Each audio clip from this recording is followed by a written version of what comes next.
10억 달성 경험담. 오늘은 마스터님의 10억 달성 경험담을 읽어드리도록 하겠습니다. 2020년 4월 23일 날 쓰신 글이었고요. 제목은 부동산 왕초보 워킹맘이 10억을 달성했습니다.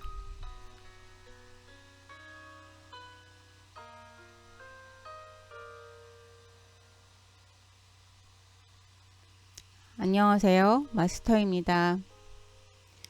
봄을 알리는 촉촉한 비가 내리더니 겨울 동안 얼었던 나무들도 어느새 초록잎을 온통 내밀고 있습니다. 고개를 돌려보니 산은 온통 이제 막 나온 여린 잎들로 가득 채워졌고요. 그 어느 때보다 싱그러운 산의 모습을 하고 우뚝 제 앞에 서 있네요. 오늘은 제가 재테크에 관심을 가지고 부동산 투자를 시작해 보낸 시간들과 그 결실로 어떻게 10억이라는 순자산을 달성할 수 있게 되었는지에 대한 이야기를 들려드리고자 합니다. 이제 시작하신 분들과 그리고 지금 그 과정을 이어가시는 분들에게 도움이 되었으면 합니다. 이전에나 지극히 평범했던 투자를 알기 전 저는 누구누구의 엄마로 바쁘고 정신없는 나날들을 보냈었습니다.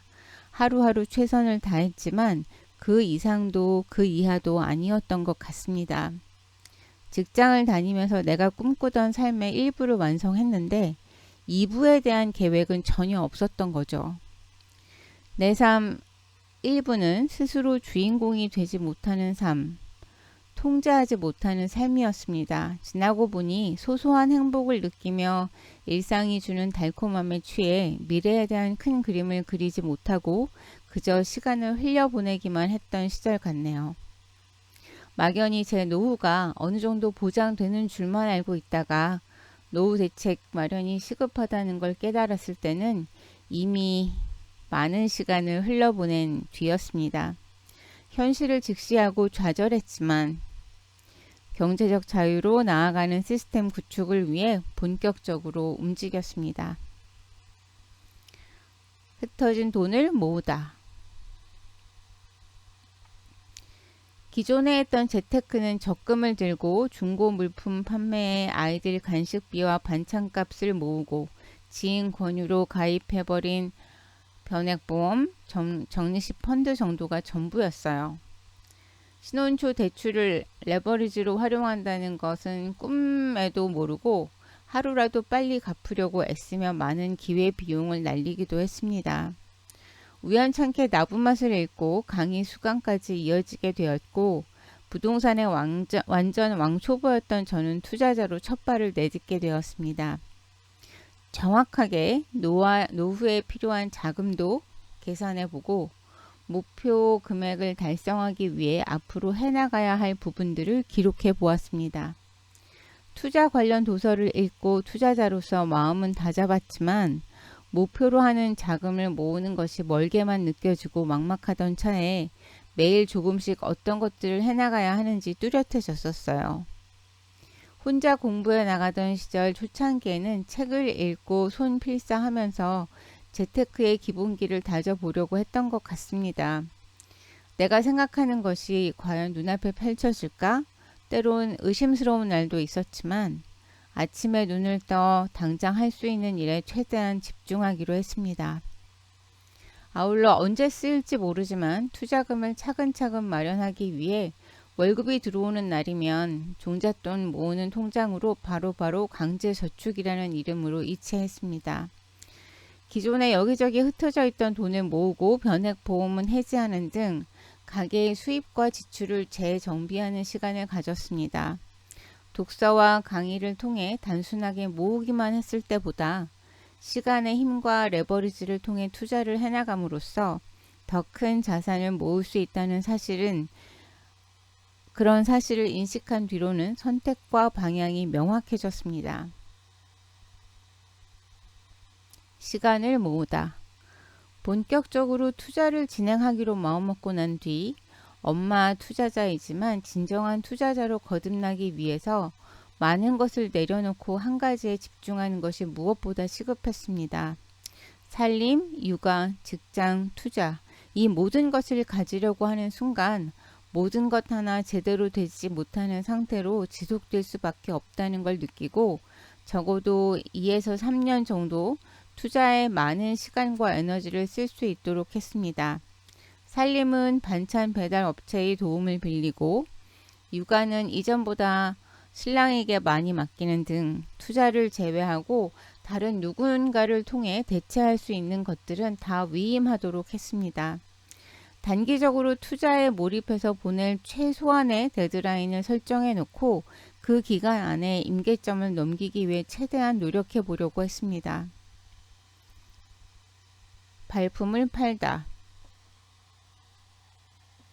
시간을 어느 정도 확보했다면 투자자로 실력을 갖춰 나가기 위해서는 맞춰야 하는 퍼즐들이 있습니다. 크게 보면 독서, 임장, 강의, 실전 투자인데요.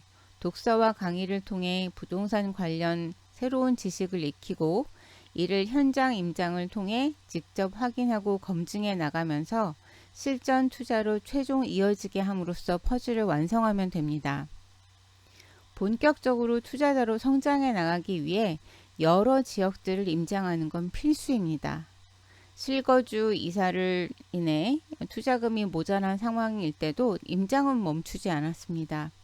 부지런히 발품을 팔다 보면 좋은 가격의 매물을 만날 수 있을 거라 믿었습니다. 30일 중 26일을 임장 갔던 달도 있었습니다. 운동화 끈을 질끈 묶고 걷고 또 걸었습니다. 발품을 팔고 걷고 또 걷다 보면 다리가 얼얼해질 때가 있습니다. 그렇게라도 저는 미래에 대한 불안을 잊고 싶었는지 모릅니다. 걷다 보면 비록 몸은 힘들었지만 희미하고 신기루 같은 미래는 오히려 더 또렷해지는 느낌이었습니다. 그렇게 시간이 쌓이고 쌓여 걷고 직접 눈으로 현장을 보다 보니 이전에 보이지 않았던 것들이 서서히 보이기 시작했습니다. 독서, 임장, 강의 수강 등에 투입되는 시간이 일정 양을 채우고 저 평가에 대한 확신이 들고 나서 실전 투자를 좀 더 적극적으로 해나갔습니다. 어느 정도 규모를 갖추고 난 뒤에는 안정적으로 이를 유지하기 위해 제가 감당할 수 있는 리스크 범위 내 시스템을 구축하려 했고 전세 만기가 몰려있는 시기를 대비하기 위해 새로운 투자를 진행하지 않았던 시기도 있었습니다. 덕분에 지역별로 하나씩 매입해둔 것들이 시간이 지나면서 결실을 맺기 시작했습니다. 대가를 치르다. 처음에 한 번도 가보지 않은 길을 떠나며 새로운 삶을 시작하는 설레임으로 마냥 가득했습니다. 아이들이 주로 잠들고 나면 혼자 밤에 투자 공부를 이어나갔습니다. 아이들이 꼼짝없이 봐야 하는 메인 몸이 될 때면 궁여지책으로 나들이와 임장을 겸해서 진행하곤 했습니다. 부동산 공부의 매력에 흠뻑 빠져 있을 때라 모든 게 신기하고 재미나던 때였습니다. 점차 시간이 지나면서 투자는 정말 장기전이고 오직 인내하는 자만이 그 결실을 맛볼 수 있다는 걸 깨닫게 되었습니다. 기다리던 가족들은 생각했던 것보다 시간이 길어지면서 서서히 지쳐갔고 힘들어하는 모습도 보였습니다. 이런 모습을 볼 때면 마음이 아프기도 했지만 어느 순간 제가 짊어져야 할 대가임을 받아들이기로 했습니다. 임장하다 놀이터를 볼 때면 금방 아이들이 저쪽에서 엄마! 하고 뛰어올 것만 같아서 울컥 눈물이 쏟아지는 날도 있었습니다. 인생에는 결국 벽을 넘어야만 열리는 문이 있습니다. 그립고 당장 함께하고 싶었지만 당장의 허기를 채우는 것보다 미래를 준비하는 것이 절박했기에 부모라는 이름의 무게감으로 그리움을 지그시 누르며 보냈던 것 같습니다. 힘들어도 낙담하지 않고 포기하지 않고 그 안에서 의미를 찾고 성과를 내보려고 했었던 것 같아요. 그런 저의 모습을 보여주는 것 또한 부모로서 해줄 수 있는 역할이라 생각했고 제게 주어진 시간을 더 잘 보내려고 노력하게 되었던 것 같습니다. 시간을 견디면 얻는 것. 긴 시간을 버티고 눈을 돌려보니 이전에 내가 버틴 시간들의 길이만큼 어느새 그렇게 쌓고 싶었던 탑이 올라가고 있었습니다. 비록 정체기가 있다 하더라도 한 가지 방식으로 꾸준히 끈기 있게 나아가다 보면 성과가 하나씩 나타나게 되는 것 같습니다. 투자를 알기 전에는 그저 눈앞에 놓인 일들을 쳐내기에 급급했다면 투자를 알고 난 이후로는 나의 미래를 그리면서 조금씩 움직이기 시작했습니다. 유일하게 바꿀 수 있는 것은 다른 어느 누구도 아니고 나뿐인 것 같습니다. 투자를 배움으로써 기존에 내가 깨닫지 못한 현실을 마주할 용기가 생겼고 노후 준비에 대한 불안 대신 내 삶을 온전히 통제하고 스스로 선택하는 자유를 갖게 되었습니다. 그동안 책에서 작가들의 경험과 지식, 통찰력을 빌리고 혼자만의 노력으로는 넘어설 수 없는 벽에 부딪힐 때면 주변 투자 선배인 멘토이신 너바나님의 조언에 따라 부족한 부분을 채워나갈 수 있었습니다. 어려운 시기에 징검다리 역할을 해주신 분들이 계셨기에 다시 한번 마음을 다잡고 새롭게 시간을 보내고 버틸 수 있었던 것 같습니다. 어쩌면 제가 중간중간 겪었던 실패가 없었다면 이런 경험과 행복도 겪지 못했을 것입니다. 지금 누구보다 힘들다면 다시 한번 일어서 보세요. 인생을 새롭게 가꾸는 것은 결국 자신의 선택이라고 봅니다. 제 글이 지금 이 순간 힘든 시기를 보내고 새롭게 시작하고 싶은 분들에게 조금이나마 힘이 되었으면 합니다. 감사합니다.